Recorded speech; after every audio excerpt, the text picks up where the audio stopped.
Saudari-saudara terkasih dalam Kristus Yesus, kita berjumpa lagi dalam acara R4M, Renungan 4 Menit. Tema kita kali ini, bermegah dalam Tuhan.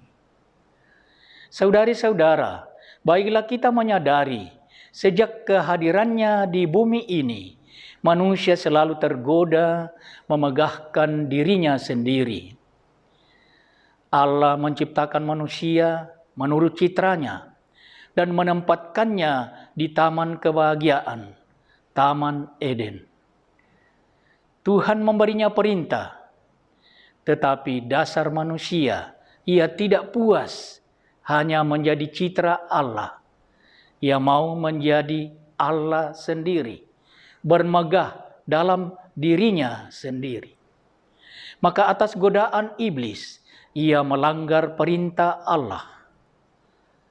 Dan dengan itu, sejarah keselamatan, sejarah kebahagiaan yang direncanakan Allah bagi manusia dijungkir balikkan menjadi sejarah kemalangan. Kehidupan manusia selalu diwarnai kejahatan karena hasrat memegahkan dirinya sendiri. Itulah yang terungkap dalam kisah air bah, Kejadian bab 6 dan 7, dan kisah Menara Babel, Kejadian bab 11. Kisah Menara Babel menampilkan kesombongan manusia yang berhasrat memegahkan diri sendiri, mencari nama di luar rencana Allah. Dan Allah menggagalkan proyek Menara Babel itu dengan mengacau balaukan bahasa para pembangun. Kemudian muncul lagi kisah Menara Babel modern dalam ideologi komunisme ateistis. Manusia mau membangun surga dunia tanpa Tuhan. Apa yang terjadi? Sistem ideologi itu hancur sendiri dari dalam setelah berjaya kurang dari 3/4 abad. Terakhir pada zaman now, tampaknya manusia bermegah atas kemajuan luar biasa ilmu pengetahuan dan teknologi. Konon kita sudah memasuki era 5.0, era artificial intelligence, akal budi buatan. Sungguhkah ilmu pengetahuan dan teknologi akan menjadi penyelamat baru bagi manusia? Lihat, COVID-19 datang dan manusia dengan kecanggihan teknologinya tampak tak berdaya. Saudari-saudara terkasih, di tengah situasi mencengkam seperti ini, marilah kita mencamkan kata-kata pemazmur ini.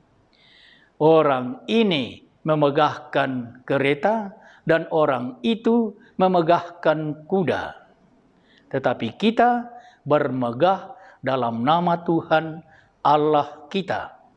Mazmur 20 ayat 8. Dan Paulus menegaskan, apakah dasarnya untuk bermegah? Tidak ada. Berdasarkan apa? Berdasarkan perbuatan? Tidak. Melainkan berdasarkan iman. Rom 3 ayat 27. Dan Paulus sendirilah salah satu model utama bagaimana bermegah dalam Tuhan berdasarkan iman.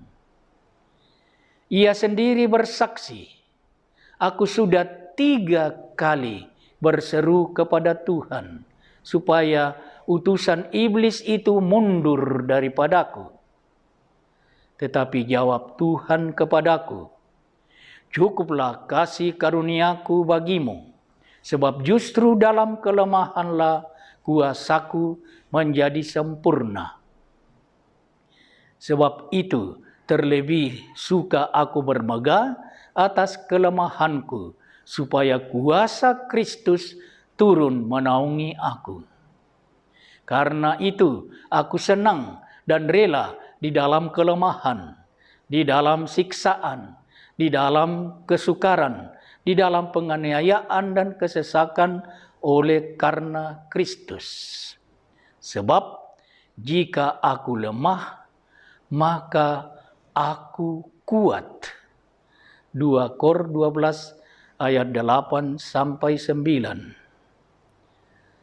Jika aku lemah, maka aku kuat. Mengapa? Dan Paulus sendiri menjawab, karena bukan lagi aku sendiri yang hidup, melainkan Kristuslah yang hidup di dalam aku. Galatia 2 ayat 20. Saudari-saudara, mari kita senantiasa bermegah dalam Tuhan seperti Paulus. Tuhan memberkati kita.